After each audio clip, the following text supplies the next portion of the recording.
Welcome to this What Happens Next interview with Pradip. I'm really excited about today, Pradip, because I think one of the things, for me, when I'm thinking about planning my What Happens Next in a few years, the challenge that I face is thinking about who am I as an individual, what's my values, what's my purpose, and how do I use those unique talents and skills and attributes to define what's next in my life.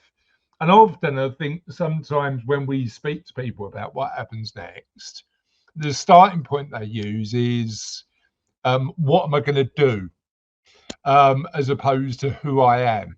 So what I'm really interested in doing today is having a conversation about that re-navigation as a stage of life we're talking about who we are. But before we start digging a bit deeper into that, tell us a little bit about you.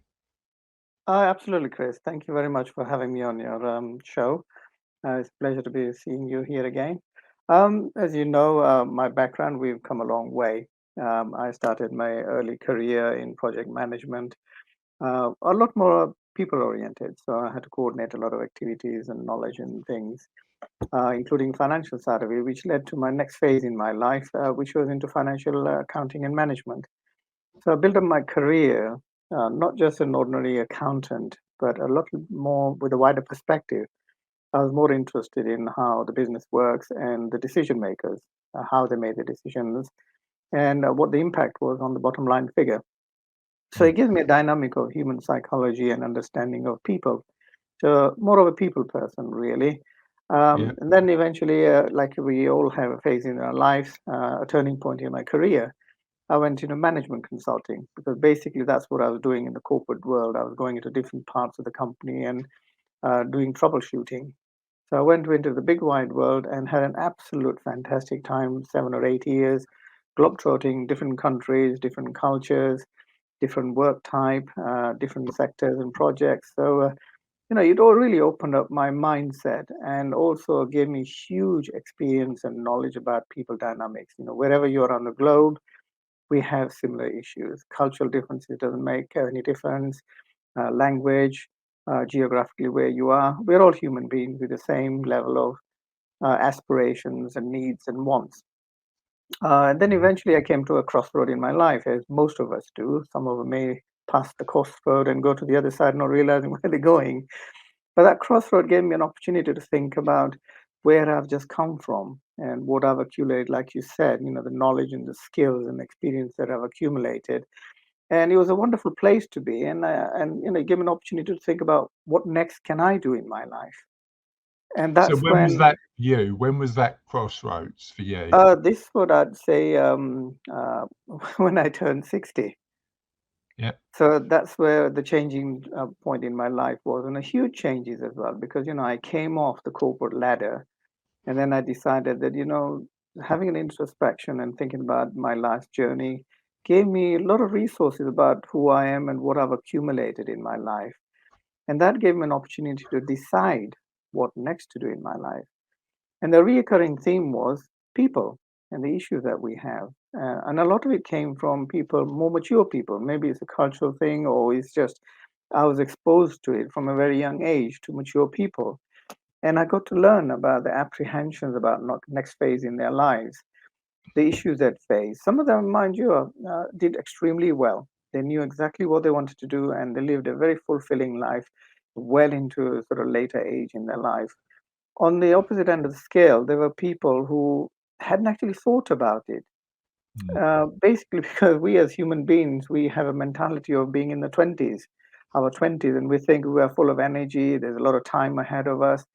But there are defining moments in our life. When a youngster tells you, you got growing hair, or, offers you a seat on a train or a bus, and you think, well, hang on, I can't be that old.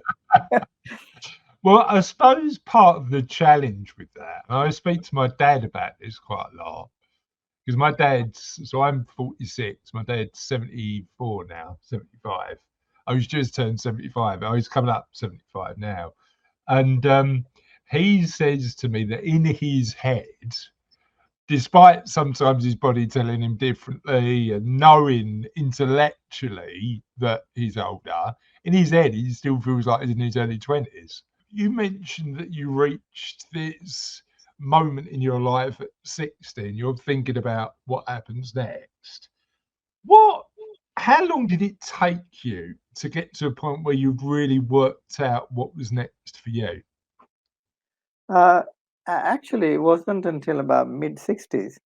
Um, because, to me, I thought, I was working in this sphere already. I was coaching people into designing their life, but I never actually thought that, I could apply this to myself.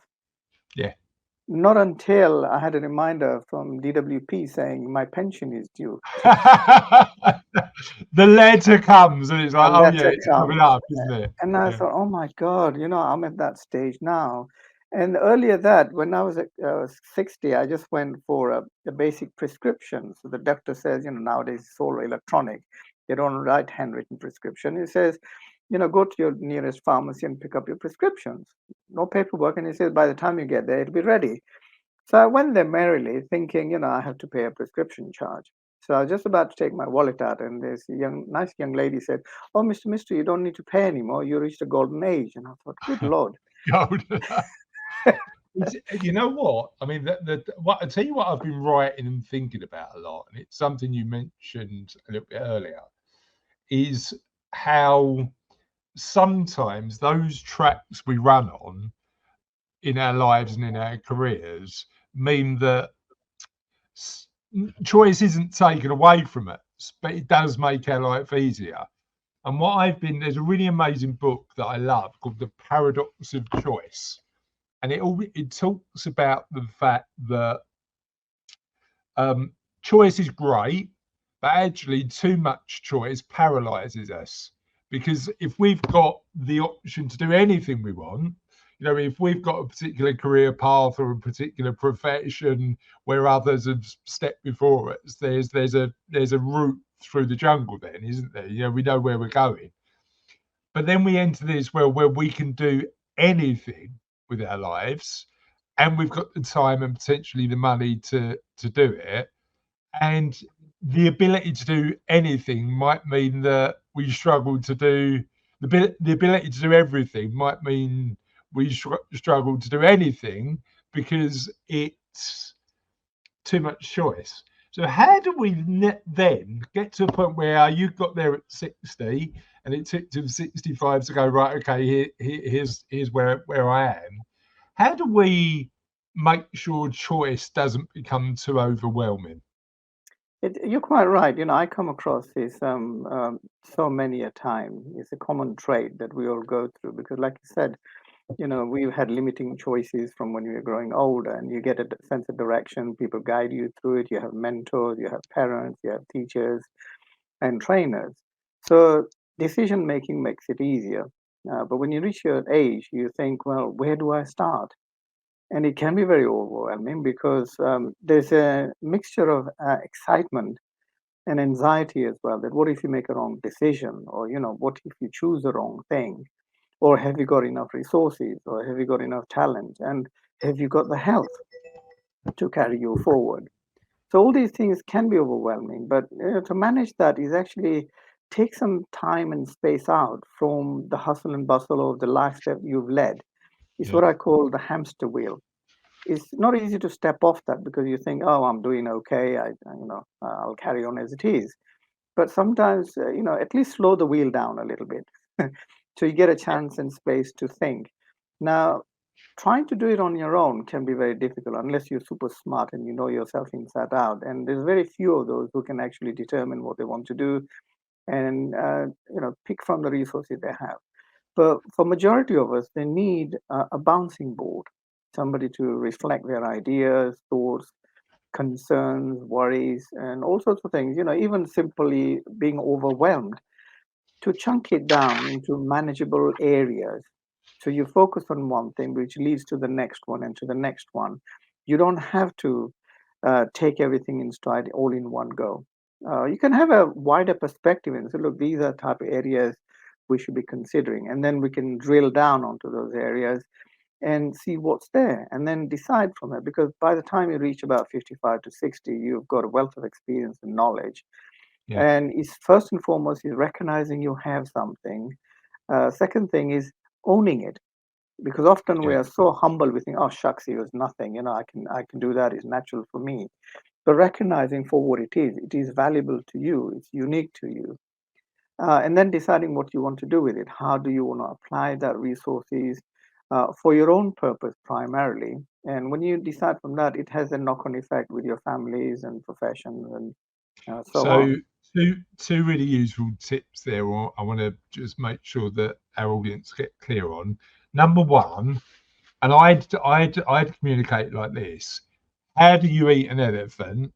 Bite by bite. Now, I'm not suggesting everybody goes out there and eats elephants, but that big what happens next question, you haven't got to answer immediately, right? It's step by step, bite by bite. Just make sure you're taking small actions towards that goal. So that was a super powerful tip. And then recognize your talents is a really interesting one. How do you do that? How do you know what you're actually good at? And who's the best person to help you along that journey? I think initially you start with yourself because you know yourself better. You know what you've gone through, you know what you've achieved in life, and you know what you haven't been able to achieve in life. And they're both equally valuable. And, if you can get yourself some time and space quiet without distraction, and just put your thinking hat on and go through. And the way I do it is do a timeline. Every decades of your life from 0 to 10, from 11 to 20, so on and so forth, and then populate it with all your achievements. So Right from give me a practical. I love that idea, Pradip. But give me a practical example of what a timeline might look like and what you might put in each element. well, the simple way is here in your hand. Mm, Each digit represents every decade. So you can fold down each digit of your fingers on your hand, and you recognize how many decades you've gone through. So if you have 50 already, you've done 50. So one hand closes and you move on to the next hand and you start yeah, in your 60s. So that gives you a physical, visual timeline. And sure. then you go through every digit that's folded from 0 to 10. And then you write down what you've achieved at school, in life, friends you've made, experiences you've had. We're quite good at from 0 to 10. We can have some good memories from our formidable years, the place we grew up, people we grew up with, and that is defines your life forward. Then you're into your teens, or from 11 to 20, and that's where your growth phase is, physically, psychologically, and mentally. Yeah, no, I get that. But what am I putting? So if I'm writing out this timeline and I'm thinking about what to put on it, am I thinking what am I? I'm putting memories. I'm putting experiences that I remember from that period of time. What else am I putting on that timeline to allow me to think about what the future might look like? It's unique for every person because everybody lives with different experiences. So a couple of things you pointed out is something you've achieved in life, even if it's just a swimming certificate or something like that, or you got a report, excellent report from school. All these things add up value, and this is something that I did with my children. We created a portfolio of every certificate that they received, including my youngest one. When he was in hospital for a treatment, he got a little certificate for being a good boy. I said, keep that. Right. And Yeah. I'm sure he still got it. And these things add up because we forget these easily as time goes by, and you don't find emphasis on it. But then when you go back and think, yeah, actually those little scores in life, little points, are actually valuable. Then you Yeah. go into your 20s and your universities and your academic achievements, the friends you made, any other things that you've experienced, maybe work experience, people you met, your professors you met, fellow students, and you learn from all these things. And if you achieve things grading wise or even outside the university or academic field, these are all valuable points because they carry you. I mean, when you're applying for work, they want to know on your CV what you've done apart from Yeah. university life. Yeah. So again, it adds value to your profession. And then when you're in Yeah. your adding everything you've achieved to move on to the next role. Yeah. So it's a So bit like a constant ongoing CV yeah, or so resume. you're retrospectively looking back at your life and reflecting on what's brought you today. to allow you to move forward. Absolutely. Even right down to writing down people, the people who've been in your life. Yeah, with the Maybe influences, right? Yeah. absolutely. And it could be Auntie Ethel, who you absolutely hated, but she taught you something. And these kind of things are very valuable because she will have taught you how not to do something. Yeah, And I interesting. find these things because we tend to bury bad memories, but they are actually key points that's actually helped you grow up. So Interesting. people are very important. You could make a list of all the people who've been in your life, from work colleagues, well, all your relatives first, the friends you grow up with, even if they're not around with you anymore. But at least the interaction with them, what you did together, what you enjoyed together, what you learned from them.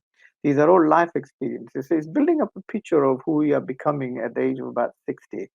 Then Mm. obviously when you're at university, you come across a lot of people, you do travels, you meet the professors, highly academic. So people are highly achieved at that stage. And How about what, like, yes, we having that reflect, I get why having that reflection is really important.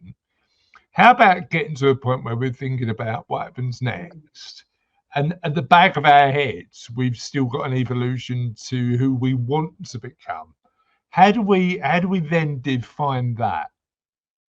okay, it's 'Cause a good even at question. I mean, at 46, my life is a evolution as I learn more, understand more, grow, develop. I don't think that evolution can end depending on your mindset, but it continues, doesn't it? So yes, we look back, but how do we look forward from where we are and say, what do we want? Okay, it's like building a structure. You're building your life. So your past is your foundation. So your foundation is built up of your memories and achievements. So next thing is, okay, what do I want to build from here? Now you can reflect back on thinking what you haven't been able to achieve. That's a good place to start. I wanted to be an astronaut, but okay, if you can't be an astronaut now, you can join probably Richard Branson on his space shuttle or something like that. By this time, you might have money. So, do you see what I'm getting at? You have Yeah, aspirations when you're younger, and as you grow up, a lot of these are not fulfilled. So now's the time to reflect back on these, and you are the best repository of these knowledges. yeah, And then you can bring them back, dust it off, and then you think, well, what can I do with this thing? Is it possible now within the resources and the means that I have? Do I still have any inclinations to do that? Okay, yeah. things like I That wanted to be. that's interesting. That question, what aspirations did I have when I was younger Mm, that I still haven't fulfilled, is a great absolutely. question, isn't it? Yeah. And then, as you come to present moment in time, you sort of look around you. And again, that list of people you have, you look at what they've been able to achieve. And you can get some inspiration of when somebody's achieved something. It's like myself, at the age of 60, I treated myself to a Himalayan trek. And I thought, that's amazing achievement. Even now I can talk about it, the experience I had and the training that I had to go through. So you pick up little inspiration from that. And even if you're a humble walker, you can step up and like yourself you do marathons, so that's another things to set up. So these Yeah. are little, or you build up your future and you say, right, okay, I want to do these things, and you put your mind and heart and soul into it, and next thing you know, you've achieved it. So that's another Love that. sense of pride, and that Love that. launches you onto the next step. Yeah, 100%. And that evolution continues. But I really like the idea of looking back to look forward. What are the bits that I said I was going to do when I was 8 that actually I've now got the time, effort, and energy to do at 60? Now, I may not be able to be an astronaut. I mean, now potentially anything's possible over the next few years with space tourism, but um, uh, filling those gaps with stuff we that were important to us when we were young is a decent starting point, isn't it? And I think, just to add on that point, Chris, for inspiration, we're living in a digital world and there's so much information out there. If you put a simple word in Google or something like that, it'll come up with so many ideas and things like that, and a lot of resources. So you're not short of inspiration there. And again, it could be overwhelming because you're spending too much time exploring that. But you need to pick something, at least one, to benefit from it. Otherwise, it becomes purely academic exercise by learning what people have done, and you don't do Yeah, it yourself. yeah, no, I get that. Now you mentioned something just now that brings me on to my next topic really well, Pradip. You talk when you're on the website and and when you're speaking to me about this, is about heart, mind, and higher self. Now, just to be clear, I'm an atheist. I'm not particularly spiritual, but I get why people who do believe in a higher being get a lot of comfort out of that. When you talk about heart, mind, and higher self, what does that mean to somebody practical like me, somebody who's a bit of a heathen? It's there's no distinction, Chris. Either you believe, you have a faith, or you don't have a faith, but you have a belief system, and Yeah, that's true. enough, based on your upbringing, your experiences, and when you experience something, you know how things fit in life and how they work. But the more you question your surrounding, because I'm a great proponent of life being a great teacher, you just got to be a good student. And you look around you, you get inspirations. A simple thing like walking, you've got an ability to walk. When you go out there, it's a different dimension. It takes you away from your doldrum of life routine things, and it expands your thinking. And you think, how wonderful is that? Then all you have to do is look around you. Another guide is, one hand, you got your five senses. You look at what you taste, what you see, what you hear, what you feel. They are your guidance system. So again, it says, what are you feeling? What are you hearing around you? So do you see what I'm getting into? Learning Yeah, mind, 100%. body, and spirit can be a bit spooky for some people, but it's a different realm that you have innate ability that allows you to manifest things, Yeah, and that is yeah, unique to you, and what you believe is unique to you as well. So it's not about faith, it's about what your belief systems are. yeah. Some of them, like Get you that. said, to an overwhelming scenario, it could be limiting beliefs. But if you open yourself into a calmer state of mind, it opens up a different way of thinking, different way of Now, believing and around the world. I'm a firm believer in curiosity. It's that, how important is an open mind, do you think, when we're thinking about what happens next?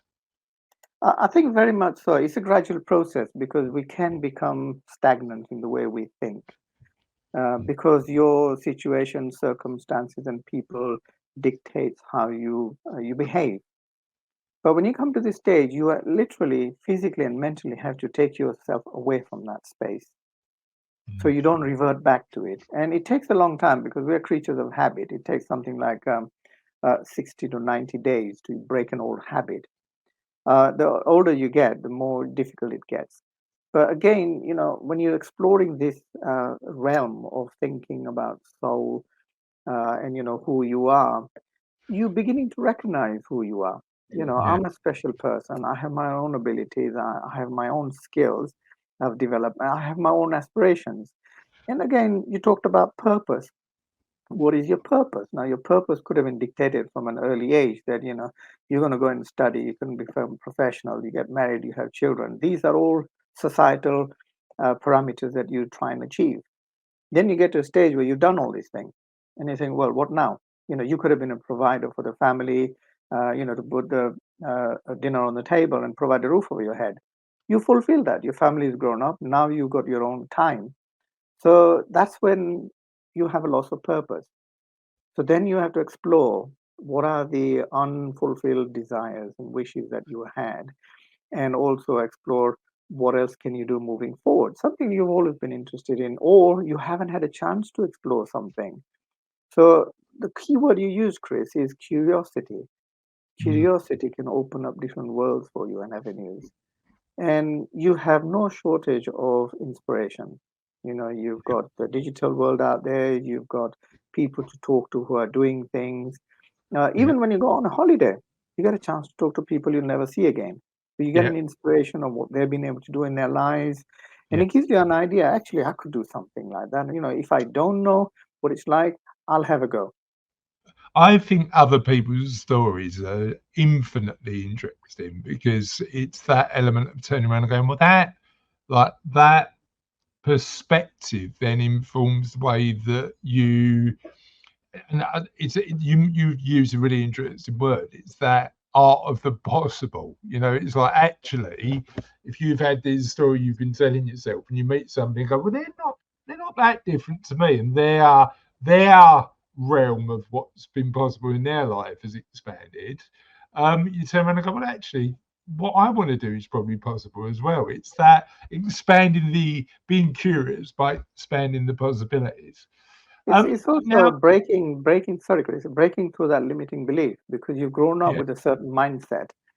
And when you say, okay, I'm going to explore and see what else I can achieve, and there are tools and techniques that are available that you can use to tell me actually about that. projecting yourself. I mean, let's take a simple example. In a business, you had a business plan. So it's a tool.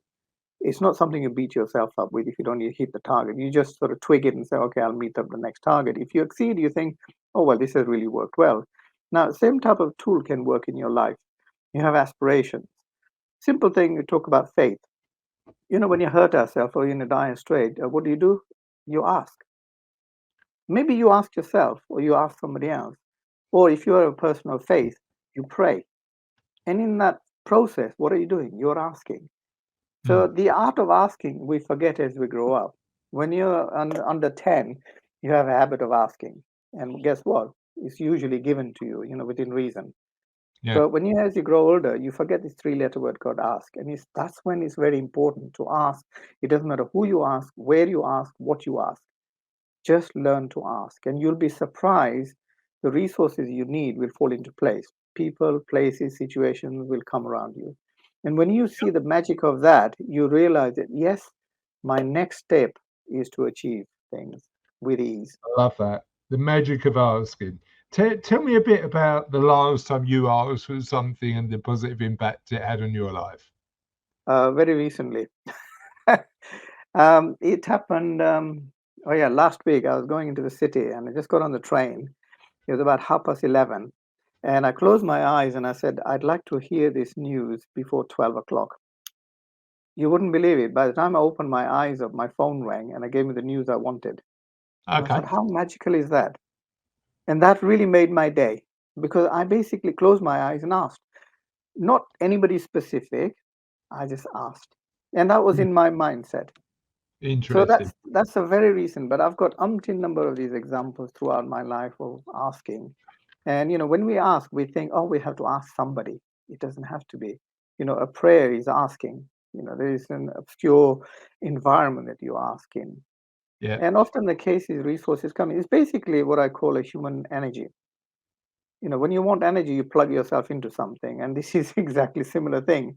You plug into that energy that gives and delivers. But you have to learn to believe in that. Otherwise, it becomes sort of, hocus pocus thing. And you can call it Yeah. black magic if you like. But if it works, it's a reality. I wonder, for somebody like me who's not particularly spiritual, whether that's a change in mind. See, my natural tendency is to think about how that links to psychology. And actually, there's definitely links between how a mindset, a positive mindset, and how the world reacts to us, because it turns up in the way we are in the world. So yeah, it's a real interesting one. Here's what I want to ask next. Talk to me about some of because I know that you work with individuals who are thinking about what happens next, going through that change, and wanting to navigate that successfully. Talk to me a little bit about the unique challenges we face when we're thinking about what happens next, particularly at that stage in our lives. Um, Initially, it's if you ask a direct question to somebody who's busy in their life, it's a denial phase and not recognizing that you are at that phase in your life. Okay, because we cover this, we still feel like we're in our 20s. So, and sadly, I do find people even in their 60s thinking they are still in their 20s with the same energy. So, first and foremost is recognition that, your mindset could be young, but your physical body is aging. And you can see that from, the aches and creaks and pains that you get once in a while. And also the clear sign that when you overexert yourself, your body will tell you. So these are clear signs. Just try and step back and say, well, okay, also the timeline I mentioned is to recognize that you are at a certain phase in your life and you have to make some crucial decisions. And you're in the same business here where first and foremost you think about, oh, finances. Have I got adequate finances for my what next? Which is a clear, important part of it. But there's a wider sphere of other things. I spoke to somebody on Monday, and by Tuesday I had an email saying my husband was talking to somebody about what I said, and they said, you know what, I'm facing challenges, and one of the key challenges was relationships. Yeah. We don't Yeah. think about it. We think, oh no, we've got a happy-go-lucky family. I've got all the support there. But when your role changes, the family dynamics changes. Your relationship changes. Well, but also, this is something I've thought about in my life quite a lot. So not only in my life, but I had a conversation with a client of mine quite recently, and this particular client works in Lloyd's of London for years, really well respected in that world, like in the insurance world, and then decided to stop. But because his social network and his work network were effectively one and the same, it's been a really difficult transition for him to think about, well, yes, they invite me along every now and again for drinks after work, but I'm not in that place of work anymore. So the conversation is different when I do go along. And that's been a bit of a challenge for him because he's found himself in a position where he's had to think about what he does socially with his friends. So I agree with you. When status changes, we need to think about these things in a bit more depth, don't we? Yeah, there's the two aspect of the social side of it. One is through your career and profession. If you step out of your career and profession, you don't have nothing new to contribute to the conversation. Whereas Yeah. your colleagues or friends in profession are still talking about what happened yesterday, what happened today. Well, Mm. you don't have anything to contribute, so you feel a bit non-contributing members of that group, and you get sidelined Yeah. in the conversation. Now, in the social environment, you could have long-standing friends, and there are certain common things you could talk about, like football, which is that what is engages you. Things like food, drinks, and things like that. So these are continuous conversation pieces. Now that you won't lose, but if you sort of moved out of the area, which is what I found, that when I moved out from Midland to London, I lost connection with things that we used to do there. So now I can't go back and talk about the past thing because things have happened in my absence. So I find a little disconnect, but I do find certain things of common that we can talk Yeah. about. I mean, but what's interesting, I was talking about this yesterday, is particularly for men, and Cassie, my wife, doesn't find this at all, but particularly for men, I went through a period of time in my life, probably mid to late 30s, where I was so busy with work that everything that I did was wrapped around work, including my social relationships. And I suppose the danger of that is when we're thinking about what happens next and whatever we've been doing for the last 30 to 40 years is now less prominent. What do we do to replace some of those relationships that aren't going to be as prominent in our life in the next phase? And I've been conscious of it. So what I've done is invest more time in my social life outside of work, not linked to work at all, to make sure that I've got something a bit more sustainable that's outside of work. But it's a really interesting one. It's One thing you just one. mentioned, It's yeah, sorry, go on. Chris. It's an interesting point you brought there because it's a double-edged sword. If you, on one hand you focus on something, it could be detriment to the other. Because if you say, Yeah, right, okay, I need to replace my professional interaction with other people, so you find something else to do outside your family environment, which means that you're spending less time with the family. So there's a yeah. bit of a void in gap unless you strike a balance and say, look, I'm going to spend X amount of time with the family and X amount out. Yeah, I agree.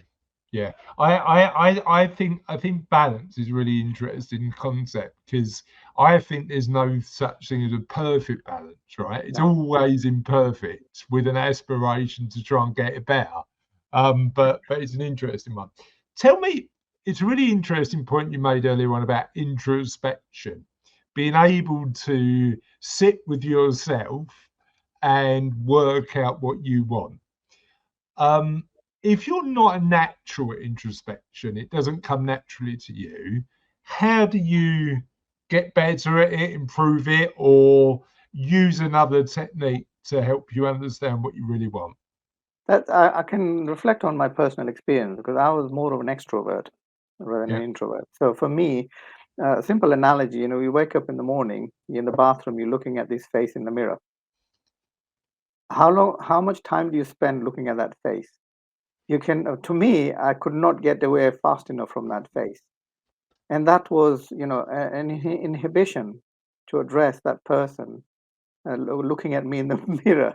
yeah, Now, the idea was to actually, I said that we go around looking for relationships, friends, families, when you got parents, you got children, you form relationship. But mm, your biggest relationship is with yourself. You wake up with you know your habit, you know what you like, yeah, but you avoid finding out more about who you are and your friends. So when you use that analogy and say, well, actually, let's explore who I am, what my likes are, my dislikes. What is it I like about myself?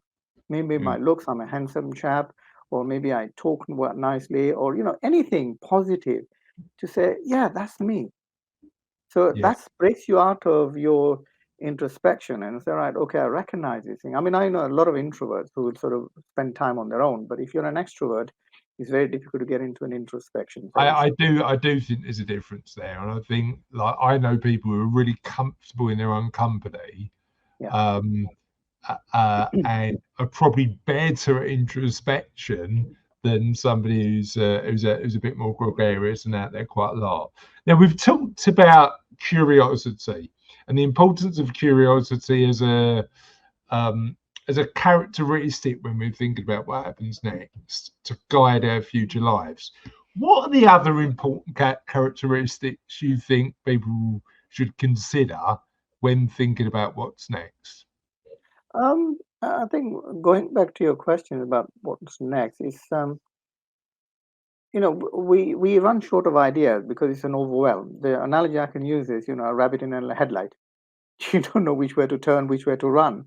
Mm, So the best step is to step back and then try and gain a sense of clarity. And the way to do that is, if you can't do it yourself, which could be a bit of a challenge, talk to somebody through a conversation. And somebody who can facilitate a thought process. Ask questions that you've been scared to ask, or ask questions that you didn't want to hear the answer. yeah, And based on that, you can open up an avenue of thinking about what next. It gives you idea, and it gives you a sense of clarity and another purpose that I've still got time to do X, Y, and Z. Maybe go to the Himalayas or the Amazons, and these kind of things open up new avenues, and that takes you away from the overwhelm of what can I do next, because yeah. there's so much there. It's a bit like a cloud. You Well, wait for the cloud I to move on. I absolutely agree. The book that I love on this particular subject is a book called Design Your Life by Bill Burnett. Amazing book. And it talks about how to apply design thinking that they use in a lot of the big car engineering firms. And design thinking is about iteration. Like, so how do we just gradually get better? But applying it to our future lives. And one of the points that he makes really powerfully in the book is the next step isn't the final step. If you take the tiny little steps towards, as you say, and again, for some people, a trip to the Himalayas or the Amazon might feel like a huge step, but then what's the natural next step that you can take? And if you end up going down a dead end or an alcove you don't want to be in, you just take a step back. And having that like gradual approach to change as opposed to that like sort of approach to change that has to happen completely overnight and fundamentally means that you've got a bit more freedom and flexibility in your life. So I really like that. Now, It's very important that, yeah, like you said, take sort of small steps. When you yeah, are younger, you want to run. When you reach this age, you want to slow down. and savor the way and get the benefit and enjoy the journey. So Yeah, there's yeah, a sort of bit of a reflection on, contrasting of where you are in your 20s. You're full of energy and dynamics and aspirations. And you are, you're struggling with the energy, aspirations. But then, you can pace yourself and identify yeah, what's the next step.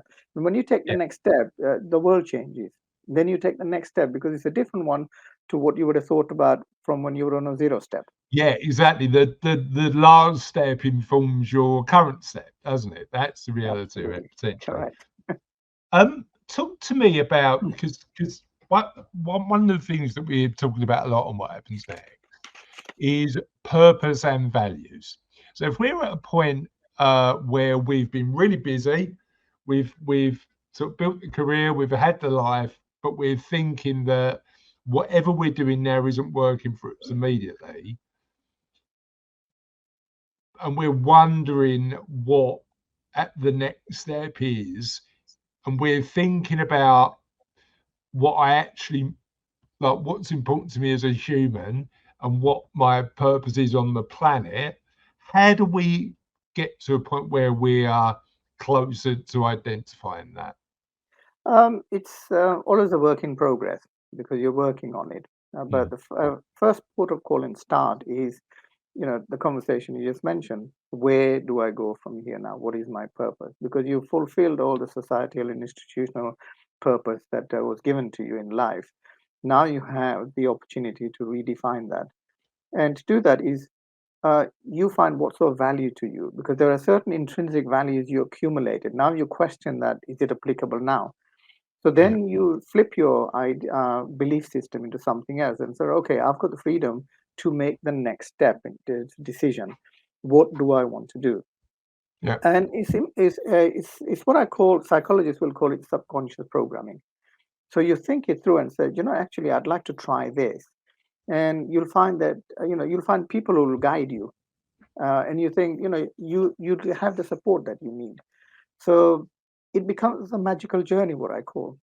And with most of my clients, they will come up with ideas. All I just do is initiate their thought process. yeah, yeah, And this is where sometimes if you're stuck, it's worth talking to somebody that, look, I've done all these things. I don't know what to do next. What can I do? So if somebody starts asking some deep questions, and here's the other thing is, we have very limited vocabulary. When we talk, we don't actually mean what we said. There's a deeper meaning behind that. There's apprehensions. There's worries about what I'm saying. So your sentences are limited. But when you're in a relaxed space, people will actually open up and say, look, these are all the things I really want to enjoy. This is what I want to do. And then I usually say, quickly, write those down before you forget them. yeah, yeah, yeah.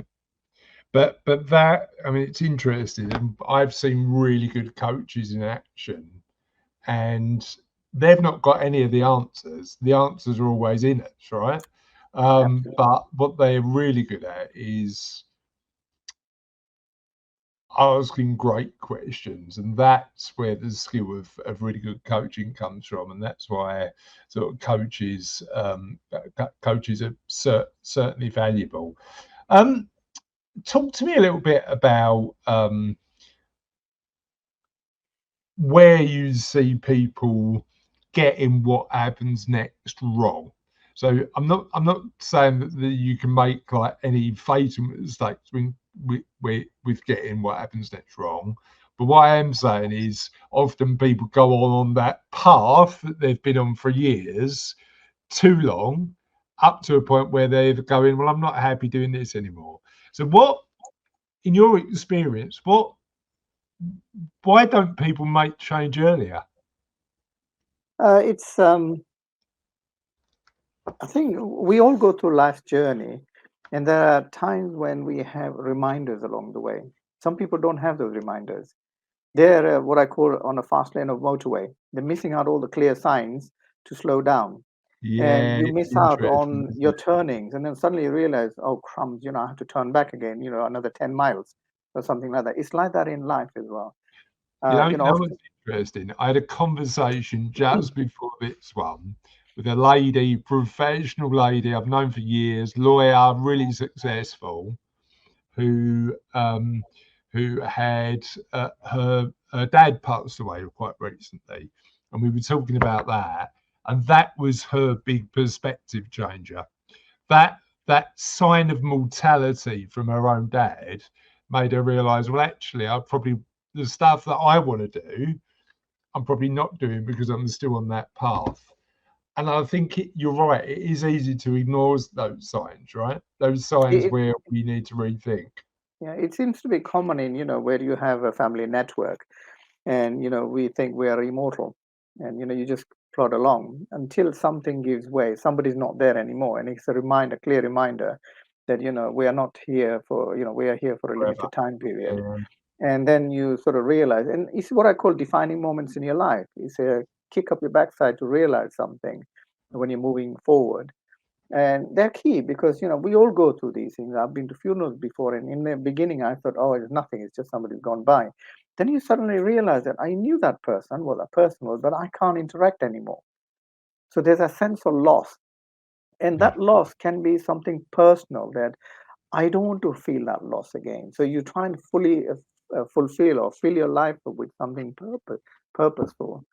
And that's when you again, if you say when a family structure is there, you are so used to this particular environment that you don't realize you are going through the aging process along the way. Yeah. And sometimes people are in their 60s and 70s, because I've known sandwich generations where their parents are in their 80s and 90s, they're in their 60s, so they think, oh, it's business as usual, and they're going to be here forever, and you're going to be here forever. But you don't realize that in not too distant future they won't be there, and then eventually you won't be there. Yeah. So that Yeah. limited time awareness Yeah. becomes very important to you, and I think I that's where mean, it takes you out of your comfort zone. for somebody like me who loves Stoic philosophy, that concept of memento mori, remember death, because actually it makes you think about ensuring that your time on earth is worthwhile, is is particularly powerful in terms of that. It's a really interesting concept. Pradeep, you mentioned a few times about getting help, and I know you help a lot of people through um, the process of navigating this change. Where can people find out a bit more about you if they need to? Thank you for that opportunity. I'm available right through my website, through my LinkedIn profile, and my posts, so you learn a little bit more about who I am. There are real examples, life examples of my clients who've written down what they've benefited from interactions with me.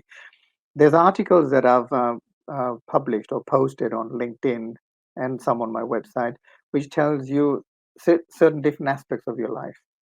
So they're sort of Mm. thought-provoking articles. Otherwise, you got my email address, which is pradip@lifemystery.co.uk, or just simply pick up the phone and give me a call, and we can make time together to have an initial chat at my cost. And that's at 07941 635319 if you're based in London, but it's a mobile, so can connect internationally as well. Perfect. Thank you so much for your time today, Pradeep. Have a lovely day.